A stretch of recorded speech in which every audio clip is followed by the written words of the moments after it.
Number one అంటారు. అసలైన number one Gurukashi university. Okay, మన ఇన్స్టిట్యూట్ ఇంకా రన్ అవుతుందా? ఎవరు చూసుకుంటున్నారు అది? అవునా? ఎక్కడ? ఇక్కడ మణికొండలోనే. ఇదివరకు ఇక్కడ మణికొండ మనకు అనుకుండేది. ఇప్పుడు జస్ట్ ఒక 6 months బ్యాక్ షిఫ్ట్ చేసాం మణికొండలో. సంపూర్ణ సూపర్ మార్కెట్ పక్కన లోపల. Full timings same time. మీరు మొదట్లో ఎలా ఉన్నారో ఇప్పటికీ అదే timings, no part time. Okay, ఒక చిన్న డౌట్. దేవదాస్ కనకాల గారి ఇన్స్టిట్యూట్ నుండి రాజీవ్ కనకాల దేవదాస్ కనకాల ఇన్స్టిట్యూట్ నుంచి వచ్చిన అనుకోవచ్చా? అంతేగా, అక్కడి నుంచి వచ్చాడు. రాజీవ్ కనకాల తప్పించి ఇంకెవరన్నా సక్సెస్ అయ్యారా? ఊళ్ళో ఎంతమంది? ఒకరి పేరు సమీరు, ఓహో, రాఘవ, ఇంకా మా టి ప్రభాకర్ గారు, డైరెక్టర్ టి ప్రభాకర్. ఓకే, చాలామంది ఉన్నారు అలా. అవునా? నాన్న దగ్గర నుంచి శిష్యుల్లో నుంచి వచ్చిన వాళ్ళు. ఇప్పుడు దేవదాస్ కనకాల ఇన్స్టిట్యూట్ నుంచి అంటే బ్రహ్మాజీ గారు, ఇంకా నేను ఇక్కడ మధు కదా, మధు నాన్నే కదా. మధు ఫిల్మ్ ఇన్స్టిట్యూట్ పేరుగా ఆయన మధుసూదన్ రావు గారు.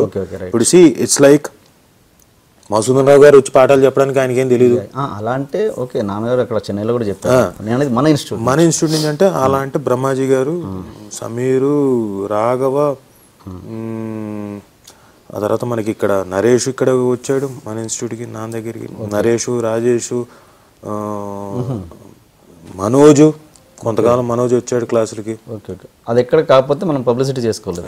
అది ఎప్పుడు అలవాట్లేదు, అంటే కమర్షియల్గా ఎప్పుడు దాన్ని ఎప్పుడు ఏ రోజు చేయలేదు. ఓకే, ఎందుకంటే నాన్న ఆయన లెవెల్, థింకింగ్ లెవెల్ వేరు. మనం ఏదో చెప్పాం కాబట్టి దీన్ని ఏదో క్యాష్ చేసుకొని ఫోటోలు పెట్టుకొని వీళ్ళు నా దగ్గర నుంచి వచ్చారు, అలాంటిది ఎప్పుడు లేదు. ఇంకోటి, నేను ఏదో టీఎన్ఆర్గా ఈ క్వశ్చన్ అడగట్లేదు, జస్ట్ ఫ్రమ్ అవుట్ సైడ్ అని అడుగుతున్నాను. ఒక నటన చెప్పే గురువు చాలామంది ఉన్నారు. దేవదాస్ కనకాల గారు ఉన్నారు, చాట్ల శ్రీరాములు గారు ఉన్నారు, ఇంకా పేర్లు ఎందుకు అని చాలామంది ఉన్నారు. ఈ నటన చెప్పే గురువులు తెర మీదకి వచ్చి ఎందుకు అంత సక్సెస్ కాలేరు? ఎందుకు అంటే కావాల్సినంత సక్సెస్. అదే ఇక్కడ ప్రాబ్లం ఏమో. నేను ఆలోచించింది ఏంటంటే, బహుశా మిగతా వాళ్ళు భయపడతారేమో. అమ్మ వీళ్ళు గురువులు, వాళ్ళకేం చెప్తాం మనం. ఓకే, ఇప్పుడు టూ మెనీ థింగ్స్ ఒకళ్ళు తెలిసిందనుకోండి, వాళ్ళకి చెప్పడానికి మనం భయపడతాం. లేకపోతే వాళ్ళని యూటిలైజ్ చేసుకోవడానికి ఇంకోటి సరిగ్గా యూటిలైజ్ చేసుకోను. బహుశా వాళ్ళు మనకంటే ఒక 10 రెట్లు ముందు ఆలోచిస్తారేమో, 10 సంవత్సరాలు 15 సంవత్సరాల ముందు ఆలోచిస్తారేమో. ఆ జనరేషన్కి ఈ జనరేషన్ గ్యాప్ వస్తుందేమో. ఇప్పుడు సపోజ్ బహుశా ఈ ఫీల్డ్లో ఉన్నాను కాబట్టి నేను నా ఆలోచనలు ఇప్పుడు కెమెరా పెట్టంగానే ఇప్పుడు ఏం కెమెరా, ఇదేంటి, ఇప్పుడు హెచ్డి ఏంటి, ఇప్పుడు ఈ బ్లాక్ ఏంటి, ఇక్కడ ఏం చేస్తున్నారు ఏంటి, నేను ఎక్కువగా ఆలోచిస్తానేమో. మిగతా వాళ్ళు అది ఎక్కువగా ఆలోచించరేమో. సో ఎప్పుడైతే ఆలోచించిన గ్యాప్ వచ్చినప్పుడు ఒక జనరేషన్ గ్యాప్ వస్తుంది కదా. సో కొంత నాకంటే ఎక్కువ సుపీరియర్గా ఉన్నారనుకుంటే వాళ్ళ దగ్గరికి వెళ్ళి అంత ఈజీగా అప్రోచ్ అవ్వలేరేమో. వీళ్ళు వెళ్ళి అడగరు.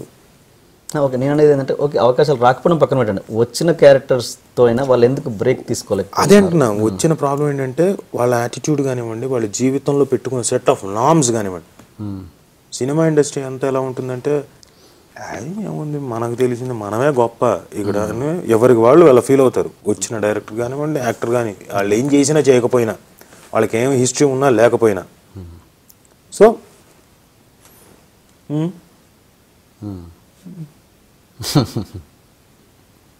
బేసిక్ ఇదే కదా అందరూ. అంటే ఎప్పటికప్పుడు వాళ్ళ ప్రాముఖ్యత, వాళ్ళ ఇది చాటుకోవడానికి ట్రై చేస్తారు. సినిమా ఇండస్ట్రీ కాదు, ఎక్కడైనా ఇన్ జనరల్గా జరిగేది. So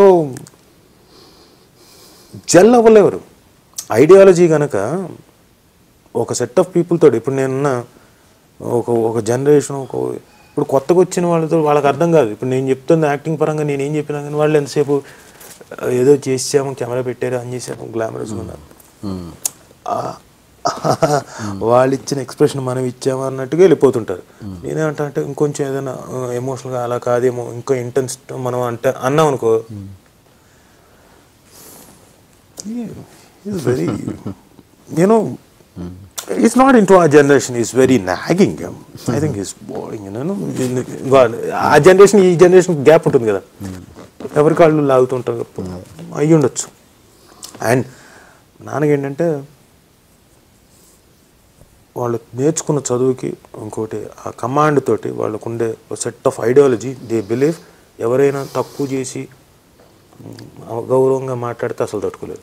okay. ఇప్పుడు నాన్న ఆ జనరేషన్లో మా మేనేజర్లు ఏంటి మామూలుగా యూజువల్గా ఆర్టిస్ట్గా ఏంటంటే నేను సంగతులు మీరు అంటే మరి చెప్తాను నెక్స్ట్ సినిమాకి, నువ్వు చెప్పేది నాకు ఏమనుకుంటున్నావు, నన్ను నేను నేర్చుకుని వచ్చాను, you know I'm actor and I have learned. వాళ్ళకేం తెలుస్తుంది, ఇప్పుడు ఆ గ్యాప్ వచ్చేస్తుంది. సో నాన్నకి నేను చూస్తుండగా చెప్పేది అలాంటి ఇన్సిడెంట్ చెప్పడం కదా నేను చూసా. ఈయన ఆఫీస్లో కూర్చున్నాడు, మేనేజర్ ఒక ఆయన వచ్చాడు. ఇప్పుడు ఎన్ని సంవత్సరాల కింద? 93, 94 నేను 93 టైంలో. నమస్కారం ఏంటి ఎలా ఉన్నారు? బాగున్నాను రా కూర్చో. పరిచయం కూడా కాదు పెద్ద పోనీ కొన్ని ఏళ్ళ నుంచి వీళ్ళిద్దరూ ఉన్న పరిచయం. బాగున్నాను, రండి రండి కూర్చోండి, టీ తాగుతారు కాఫీ మర్యాద మాట్లాడా. అదేనండి గురుగారు, ఇప్పుడు 3 రోజులు వేషం, ఇంత ఇస్తాను ఇంత ఇచ్చేస్తాను, ఇదంటే ముందులే అవును నువ్వు అడిగలే ఎక్కడ అక్కడ సాగర్ సొసైటీలో నాకు అయ్యాడరా చచ్చాడరా దేవుడా. That's attitude. అంటే అది తప్పు కాదు, ఎందుకంటే వాళ్ళకి ప్రపంచం ఎప్పుడు మనం చూసే కళ్ళలోంచే ఉండదు. కరెక్ట్. ఎవరి ప్రపంచం వాళ్ళది. కాకపోతే మర్యాదలు ఇచ్చి పుచ్చుకోవడం లేకపోతే ఒక మర్యాద ఉంటుంది కదా, ఆ పద్ధతి తెలియనప్పుడు ఇలా సీరియస్ అవుతారు. నాకు ఆ రోజు కరెక్ట్గా అనిపించింది. మా నాన్నతో అప్పుడు ఇప్పటికీ చాలాసార్లు గొడవపడుతుంది, నీకు ఎందుకు వచ్చిన గోల, వాడు ఎవడో తెలియదు, నువ్వు ఎందుకు వాడికి ఏదో నేర్పించాలని ట్రై చేస్తావు, వద్దు వచ్చాడా వదిలంటే ఒరే రేపు పొద్దున వాడు నా చేతకంతనం అనుకుంటాడు రా, అలా కాదురా, ఒకదానికి నిలబడాలిరా, ఒక నమ్మిన దానికి నువ్వు ఫైట్ చేయాలరా, లేకపోతే నువ్వు మనిషివే కాదు నువ్వు మగాడివే కాదని. ఇప్పుడు ఆఫ్ లేట్ తర్వాత తెలుసుకుంటే నేను కూడా చెప్తున్నాను కానీ చేసేది అదే చేస్తున్నాను కదా. సర్లే కష్టం వచ్చినా నష్టం వచ్చినా కొన్ని నమ్మిన దానికి మాత్రం ఫైట్ చేయాలి కదా, 100%. లేకపోతే జీవితం వేస్ట్. నలుగురితో పాటు నారాయణ ఎందుకు అలా వద్దు. See, when you believe certain things, you need to at least raise your voice. తప్పేం చేయట్లేదు, మనమేం కొట్టేసుకొని చంపేయట్లేదు. స్ట్రాంగ్గా చెప్పడం అంటారు, అది అవసరం. ఎక్కడో చోట ఎప్పుడో ఒకప్పుడు ఎవడో ఒకటి చెప్పాలి. కరెక్ట్. చెప్తారు కాబట్టి వాళ్ళు టీచర్లు అయ్యారు. ఓకే. నువ్వు నాకు తెలిసి ఇప్పుడు యంగర్ జనరేషన్లో నీకున్నంత బేస్ అంటే ఉన్నారు. చాలా మంది ఆర్టిస్టులు మంచి నీకంటే మంచి ఆర్టిస్టులు కూడా ఉన్నారు, కానీ నీకున్నంత బేస్ చాలా మందికి లేదు.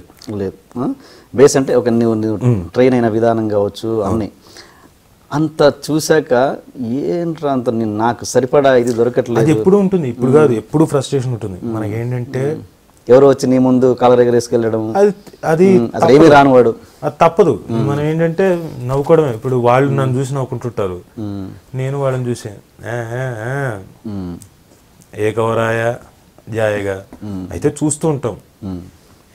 అది ఎలా ఉంటుందంటే లాంగివిటీ, లాంగ్ టర్మ్ అంటారు కదా. నేను బహుశా ఇంకొక బతికినంత కాలం, ఇంకో 10 years అవ్వచ్చు, 15 years బతికినంత కాలం యాక్టర్గా ఉంటాను. నేను చూస్తూనే ఉన్నా, అంటే నా చిన్నప్పటి నుంచి చూస్తున్నా. చాలామంది నాతో పాటు వచ్చిన వాళ్ళు లేరు, తర్వాత వచ్చిన వాళ్ళు మళ్ళీ గాన్ విత్ ద విండ్, మళ్ళీ ఇంకొకళ్ళు వెళ్ళిపోతారు. ఇప్పుడు ఉంటున్న హీరోల సంగతి కూడా చెప్తున్నాను. ఇంకొకళ్ళు వస్తారు, ఇంకోతారు, వాళ్ళు వెళ్ళిపోతారు, ఇంకొక జనరేషన్ కూడా వస్తుంది, ఇంకో జనరేషన్ కూడా చూస్తాం. It all depends. ఇక్కడ మార్కెట్ ఉన్నంతసేపే ఎవరైనా ఉంటారు. అయితే మార్కెట్కి మించి ఒకటి ఉంటుంది, యాక్టింగ్ ఉన్నవాడే, టాలెంట్ ఉన్నవాడే ఎక్కువ కాలం ఉంటాడు. మార్కెట్ ఉన్నంతసేపు ఎంతసేపు కండలు ఇంకోటి ఒడ్డు పొడుగు ఉన్నంతసేపు అదేంటంటే ఇది అన్నీ కరుగుతాయి, అన్నీ పోతాయి. హీరోయిన్కి ప్రాబ్లం ఏంటి, 2-3 సంవత్సరాల కంటే ఎందుకు ఉండలేరు, గ్లామరస్ కాబట్టి. అదే పొటెన్షియాలిటీ ఉందనుకో లాంగ్ టైం ఉంటారు. ఇప్పుడు హిందీలో చాలామంది యాక్టర్స్, కంగనా రనౌత్ కానీ, విద్యా బాలన్ కానీ, ఒకప్పుడు షబానా ఆజ్మీ కానీ, స్మితా పాటిల్ కానీ, వాళ్ళు యంగ్ ఏజ్లో కాదు, వాళ్ళు ఓల్డ్ ఏజ్లో కూడా వాళ్ళు హీరోయిన్లుగానే చాలామంది అయ్యారు, అంటే మేజర్ క్యారెక్టర్లో చాలామంది అయ్యారు, అలా ఉంటారు. నాన్నగారు చెన్నైలో తన శిష్యుడే, సో ర్యాపో ఎంతో కొంత ఉంటుంది నీకు ఖచ్చితంగా. అసలు చిరంజీవి గారితో నీ ర్యాపో ఏంటి? నాకు చిరంజీవి గారితో విన్నాను. నాకు నేను చిన్నప్పుడు చూశాను, ఇన్స్టిట్యూట్ మధు ఫిల్మ్ ఇన్స్టిట్యూట్లో ఉన్నప్పుడు. ఆయన స్టార్ అప్పటికే, ఇంటికి వచ్చారు. నాకు పెద్దగా రాపోలేదు ఆయనతో చేసిన సినిమాలు చేసింది లేదు ఏం అది ఎందుకు చేయలేదు? అంత అంటే శిష్యుడే కదా, నాన్నగారు శిష్యుడే కదా. ఆయన బిజీ కదా. ఇప్పుడు ఎలా ఉంటుందంటే చాలా బిజియెస్ట్ స్టార్ అంటే నాకు తెలిసి ఇంకా డేట్ ఖాళీ లేకుండా అటు నుంచి ఇటు తిరగడం, ఇటు నుంచి ఈ ఊరు అయిపోయిందా ఇంకో ఊరు, షూటింగ్ ఏమైనా గ్యాప్ ఉంటే మ్యాక్సిమం ఫ్యామిలీ మెంబర్స్ తోటి ఒక గంట స్పెండ్ చేయడానికి ఉంటుందేమో టైం, అంతకంటే ఉండదుగా, అంత బిజీ ఆయన.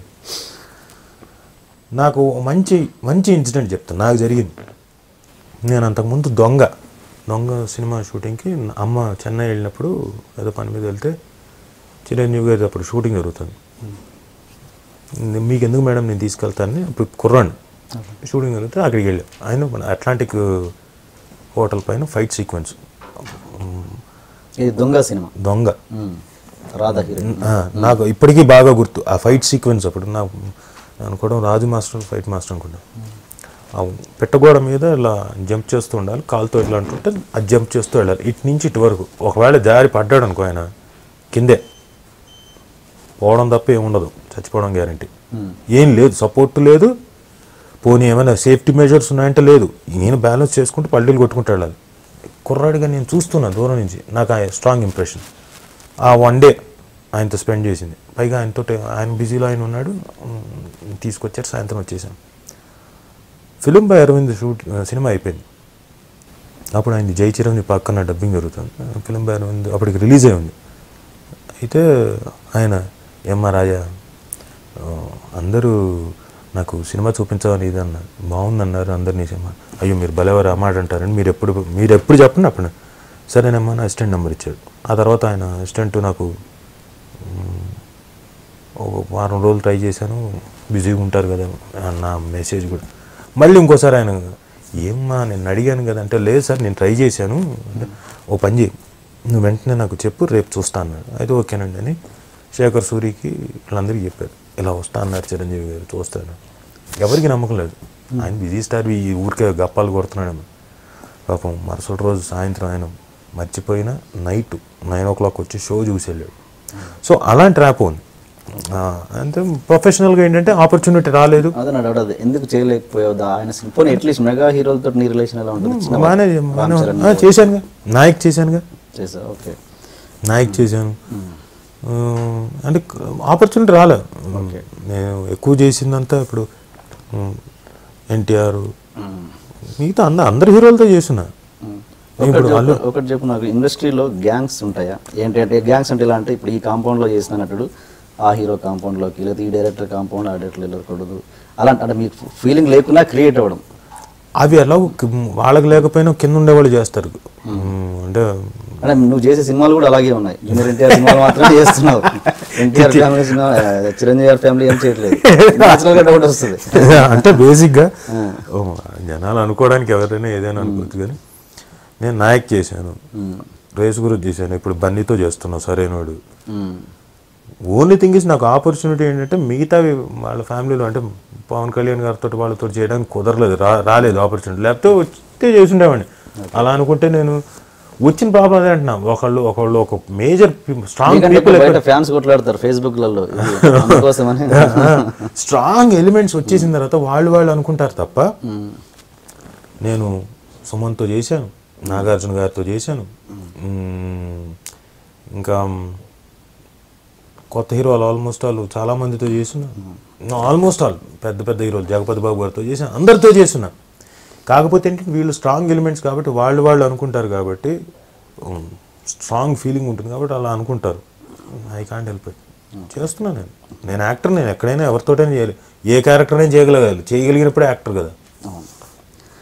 ఇప్పుడు ఒకవేళ నువ్వు యాక్టర్ కాకపోయి ఉంటే లేదా యాక్టర్గా సక్సెస్ అయి ఉండకపోయి ఉంటే ఏమయ్యేవాడి?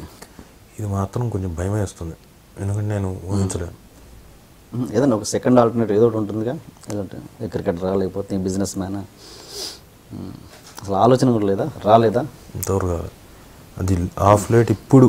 ఎందుకంటే బహుశా ఒక పర్టికులర్ సెగ్మెంట్ కొంత ఏజ్ వచ్చింది ఇప్పుడు ఆలోచిస్తున్నా, ఇక నుంచి నెక్స్ట్ ఏంటి అన్నది ఇప్పుడు ఆలోచిస్తున్నా. కానీ అంతకుముందు అయితే ఈ ఆలోచన ఎప్పుడూ రాలేదు. ఇప్పుడు And for more videos, please subscribe to iDream. Please subscribe to iDream. Please subscribe iDream. And please subscribe to iDream. For more videos, subscribe to iDream. Please like, share and subscribe to the channel. Congratulations, iDream. Subscribe to iDream. Subscribe to iDream. So subscribe to iDream Media. iDream ki iDream team andarki huge congratulations. Please subscribe iDream Media. Please subscribe to iDream. Subscribe iDream. Please subscribe to iDream. iDream అంటే నా కళల ఛానల్ను subscribe చేసుకున్న నోరు తిరుగుతలేదు మీరైతే గంట గుర్తు కొట్టండి. For more such videos, please subscribe to iDream. Subscribe to iDream. Please subscribe to iDream. Please subscribe iDream Media. Please do subscribe to iDream. Please subscribe to iDream Media. For best entertainment and information, please subscribe iDream. And don't forget to subscribe to iDream.